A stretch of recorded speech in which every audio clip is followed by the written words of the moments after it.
Last week, the National Park Service made good on their plan to raise fees at national parks. The increase will affect every park that charges a fee and will cost people an extra $5 to get into places like the Grand Canyon. The money raised from the $5 increase will help pay for the more than $11 billion in infrastructure and repairs needed at parks across the country. And while the increase in fees will help fix the backlog of repairs and maintenance, there's concern that there'll be a cost beyond visitors paying more. Cronkite News reporter Tyler Fingert is in our broadcast center. Tyler, what has people worried? Noelle, the big concern is that as the price goes up, less people will visit parks. Not only that, but people we talked to say it will cut into diversity efforts being made by the National Park Service in recent years.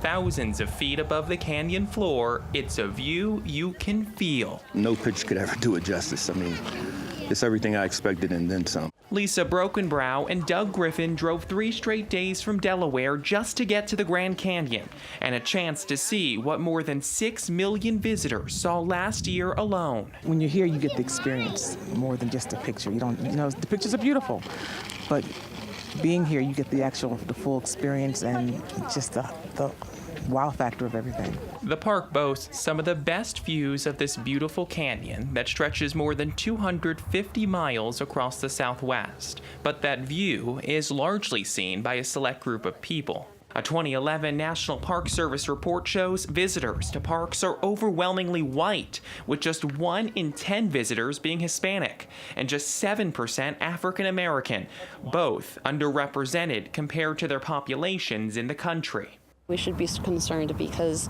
something is there keeping us from attending in the same numbers as the rest of the population. Citlatle Reyes works with Latino Outdoors, which is working to get more Latinos outside.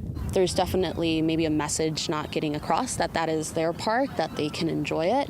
And that's, I think, the issue we have there. Diversity is a big issue for the National Park Service, and they're trying to bring more people from more backgrounds to places like this, the Grand Canyon.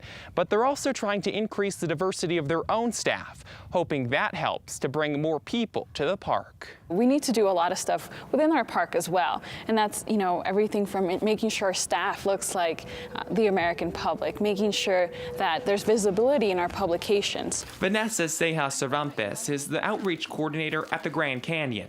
She's working to bring more people to the park as they get ready to celebrate 100 years. I think we need to see more brown people represented in the National Park Service. We need to see more languages represented, more culture. I feel like we need to be very cognizant of the fact that we have increased diversity in our nation, and that increasing diversity needs to be represented amongst the federal ranks. Beyond hiring, the Grand Canyon is also reaching out to underrepresented communities, asking about their interests. Not everyone enjoys the outdoors the same way. You know, someone might enjoy an 8-mile hike into the canyon, while someone else might enjoy, watching the wildlife, hanging out with their family. So we're taking all those things into consideration. Ceja Cervantes also says the Park Service is using their best asset, people, by making sure a friendly face is there to answer questions. When I go out to a trail and I see someone, I see a Hispanic family, I get really excited. And I'm like, hey, I can speak Spanish. If you guys need help, let me know. Back with Lisa and Doug, the short trip was worth it.